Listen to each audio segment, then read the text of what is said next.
Sweden has sent a brochure to every household to prepare them should war break out. The 20-page booklet is the first of its kind to go into circulation since the Second World War.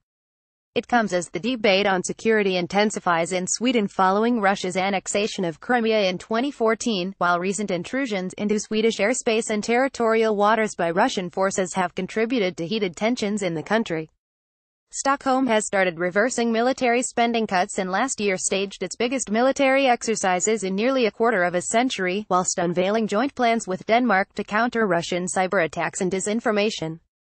The brochure explains threats and acts of war could include cyber attacks that knock out important IT systems, sabotage of infrastructure, roads, bridges, airports, railways, electricity cables and nuclear power stations, terror attacks, and a military attack, such as airstrikes, rocket attacks or other acts of war.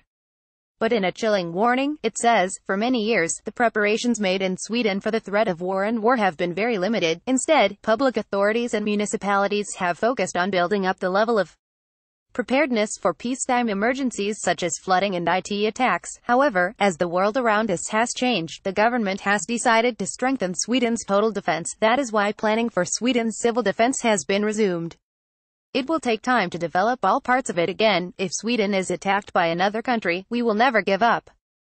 All information to the effect that resistance is to cease is false. The booklet explains that everyone in Sweden between the ages of 16 and 70 can be called up to the military forces in the threat, or even during a war. It adds the government can put the country on heightened state of alert in order to increase the country's chances of defending itself. The brochure explains that an emergency alarm is a way of the government announcing there is an immediate threat of war, or that the country is at war, advising them to return home immediately, collect essentials, and find shelter as soon as possible, such as an air raid shelter or the cellar of a building. Sweden has not been at war with another country for more than 200 years. Propaganda and information booklets have been released across Sweden since the Second World War, while updates were issued regularly to the general public until 1961, and then to local and national government officials until 1991.